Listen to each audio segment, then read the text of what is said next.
a valley shaded with rhododendrons, close to the snow line, where a stream milky with meltwater splashed and where doves and linnets flew among the immense pines, lay a cave, half hidden by the crag above and the stiff, heavy leaves that clustered below.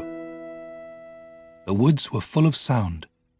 The stream between the rocks, the wind among the needles of the pine branches, the chitter of insects and the cries of small arboreal mammals, as well as the bird-song. And from time to time a stronger gust of wind would make one of the branches of a cedar or a fir move against another, and groan like a cello. It was a place of brilliant sunlight, never undappled.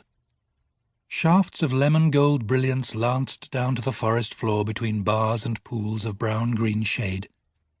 And the light was never still, never constant, because drifting mist would often float among the treetops, filtering all the sunlight to a pearly sheen, and brushing every pine cone with moisture that glistened when the mist lifted. Sometimes the wetness in the clouds condensed into tiny drops, half mist and half rain, which floated downwards rather than fell, making a soft rustling patter among the millions of needles. There was a narrow path beside the stream, which led from a village, little more than a cluster of herdsmen's dwellings, at the foot of the valley to a half-ruined shrine near the glacier at its head, a place where faded silken flags streamed out in the perpetual winds from the high mountains, and offerings of barley cakes and dried tea were placed by pious villagers. An odd effect of the light, the ice, and the vapour enveloped the head of the valley in perpetual rainbows. The cave lay some way above the path. Many years before, a holy man had lived there, meditating and fasting and praying, and the place was venerated for the sake of his memory. It was 30 feet or so deep, with a dry floor, an ideal den for a bear or a wolf, but the only creatures living in it for years had been birds and bats. But the form that was crouching inside the entrance, his black eyes watching this way and that, his sharp ears pricked, was neither bird nor bat. The sunlight lay heavy and rich on his lustrous golden fur, and his monkey hands turned a pine cone this way and that, snapping off the scales with sharp fingers and scratching out the sweet nuts.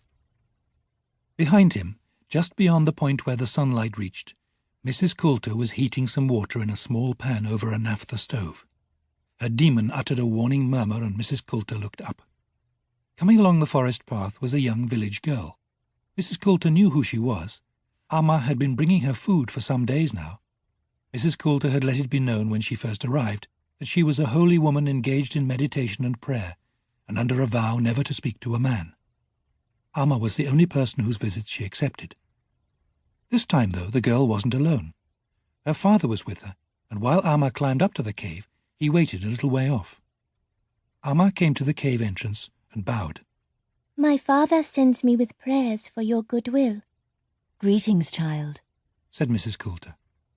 The girl was carrying a bundle wrapped in faded cotton, which she laid at Mrs. Coulter's feet. Then she held out a little bunch of flowers, a dozen or so anemones bound with a cotton thread, and began to speak in a rapid, nervous voice. Mrs. Coulter understood some of the language of these mountain people, but it would never do to let them know how much. So she smiled and motioned to the girl to close her lips and to watch their two demons. The golden monkey was holding out his little black hand, and Amma's butterfly demon was fluttering closer and closer until he settled on a horny forefinger. The monkey brought him slowly to his ear, and Mrs. Coulter felt a tiny stream of understanding flow into her mind, clarifying the girl's words. The villagers were happy for a holy woman such as herself to take refuge in the cave, but it was rumoured that she had a companion with her who was in some way dangerous and powerful. It was that which made the villagers afraid. Was this other being Mrs. Coulter's master or her servant? Did she mean harm?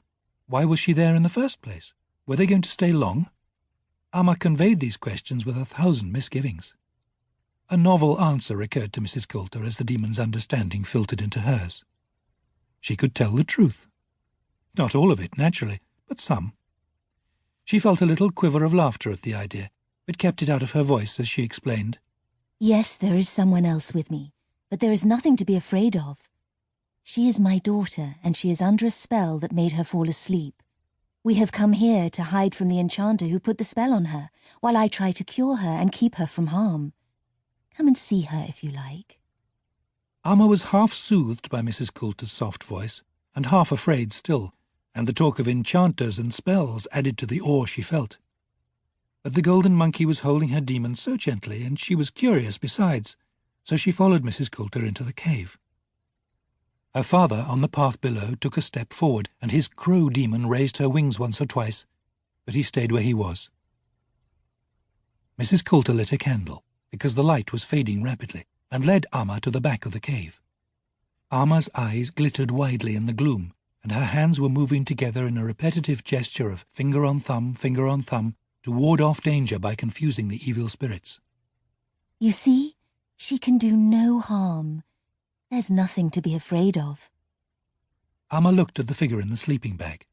It was a girl older than she was, by 3 or 4 years perhaps, and she had hair of a colour Amma had never seen before, a tawny fairness like a lion's.